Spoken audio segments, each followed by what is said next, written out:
So Darwin and Wallace jointly announced their theory of evolution by natural selection in 1858 at a meeting of the Linnaean Society. Real snoozer. At the end of the year, the president said, "Gee, we didn't have any interesting papers this year. It's a shame." And Darwin's quickly written book on the origin of species appears in the following year, 1859. Now, the contribution of the origin is essentially twofold. First, it introduces, at book length, the concept of natural selection as a mechanism responsible for biological phenomena such as adaptation. The second contribution of the origin is not to introduce the idea of evolution, the idea that common things share a common ancestry, living things share a common ancestry. That was an idea that had been in the air for a while, including with Darwin's own father, grandfather, Erasmus Darwin, Robert Chambers, Lamarck, other people. Rather, the other idea of the origin is to cement the acceptance of evolution in the scientific mind and eventually the educated public. Now, this in particular involves human beings sharing a common ancestry with the rest of the great apes, as you see in the cartoon here, to the distress of the gorillas.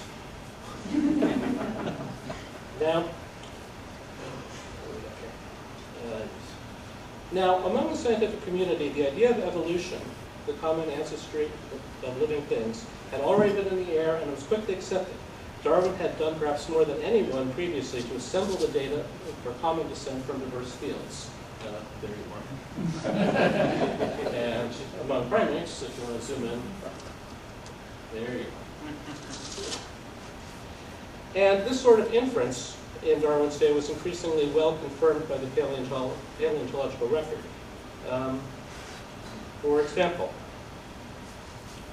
in comparative anatomy, it became clear that the best way to explain the similarities in the forelimb of vertebrates, in the tetrapod forelimb, was just, and what you have there is basically a bone, and then two little bones, and then a whole bunch of little bones, and then 5 fingers and toes. But of course, that could be manifested in a number of ways. So the best way to explain the similarity is not on the basis of what God may or may not have had in mind for forelimbs, but rather in terms of shared ancestry. And this, of course, this sort of reasoning continues to be powerful. Consider, for example, this sequence of transitional forms between bony fish and tetrapods. The middle one there is Tiktaalik rosei, a recently discovered one, which in passing illustrates very well the predictive power of evolutionary biologists. The paleontologists who discovered Tiktaalik didn't just stumble across it. Rather, they figured out where, given the biological and geological facts that they already had at hand, where in the Canadian Arctic would be a good place to seek such a transitional form, and by golly, they went there and found it. This inspired Roy Troll, the fish artist extraordinaire, to embrace your inner fish. And of course, one could make the same sort of case of the importance of evolution to a lot of other areas of science, including some unknown to Darwin and his contemporaries. So evolution went over pretty well. Natural selection, on the other hand, didn't initially fare so well in the scientific field. People, including even Thomas Henry Huxley, who won himself the name of Darwin's bulldog, failed to appreciate how natural selection could have all of the power that Darwin and Wallace claimed for it. And indeed, natural selection went into a period of eclipse, as Julian Huxley called it. And theories in which evolution proceeds in direct preordained lines to goals, where evolution magically takes giant leaps in producing biological novelty, were to be fairly popular around the turn of the century. Part of the reason for the eclipse was that Darwinian natural selection and Mendelian genetics were regarded as antagonists. Darwin did not have a good theory of heredity in the first place, and the Mendelian theory was thought to support a version of evolution with giant leaps, which was thought to be anathema to Darwinian evolution. In the 1930s and 1940s, though, Darwin and Mendel were reunited in what's called the modern synthesis and extended, thanks to scientists like Thomas Hunt Morgan, Ronald Fisher, Theodosius Dostoevsky, that's Haldane there, G.B.S. Haldane, Sewell Wright, Julian Huxley on the beginning of the second row, Ernst Mayr, George Gaylord Simpson, G. Leonard Stebbins. Since the 30s and 40s then, since the modern synthesis, the place of both evolution and natural selection has been scientifically secure, even though the evolutionary sciences continue to advance and deepen by the incorporation of such insights as endosymbiosis, punctuated equilibrium, and evo-devo, that is to say, evolutionary developmental biology, and so much complexity with evo. And that's reflected by the position of the nation's leading scientific bodies. The American Association for the Advancement of Science, which says the contemporary theory of biological evolution is one of the most robust products of scientific inquiry, and the National Academy of Sciences, which describes evolution as thoroughly tested and confirmed, strong and well supported, one of the strongest and most useful scientific theories we have. And nevertheless, evolution continues to be socially controversial, and especially in the United States. So why is that? Well, what are the theological problems, at least to a biblical religion, posed by Darwin's revolution in biology?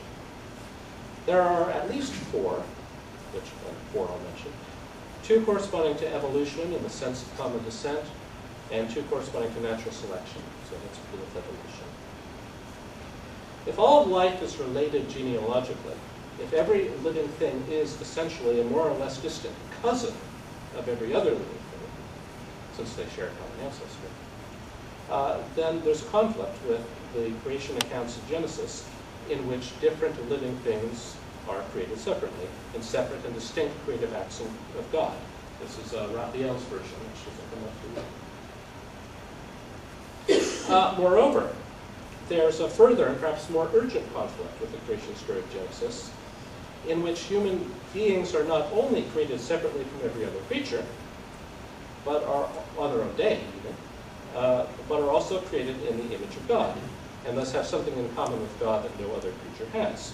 And here you have Michelangelo's version of that. This is shaping up to be an art history lesson. Well, okay, here's a post-Darwinian version.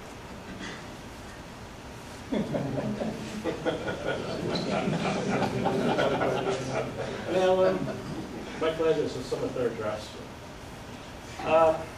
Now, Darwin was, in fact, circumspect about our shared ancestry with other primates in the origin, saying with deliberate understatement toward the end of the book that if his ideas are pursued, light will be thrown on the origin of man and his history. By 1871, in The Descent of Man, Darwin has come out swinging, writing in the final chapter, we thus learn that man is descended from a hairy quadruped, furnished with a tail and pointed ears. You have to assume that he chose the word furnished deliberately. You might think that there's a further problem here involving chronology. If it took billions of years for evolution to unfold the vast diversity of life as we see it today, then isn't there a conflict with the creation stories of Genesis, which puts creation week at about 6,000 years ago? Not necessarily. For one thing, the date of creation isn't really specified in the Bible or the Torah or the Quran. You have to make a variety of assumptions, often based on the biblical genealogies, to figure out when it came. Certainly, looking at the Bible from a secular point of view, it seems rather unlikely that its authors thought that the universe was 13.7 billion years old, that the Earth was 4.5 billion years old, and that life on Earth emerged from the primordial soup about 3.8 billion years old.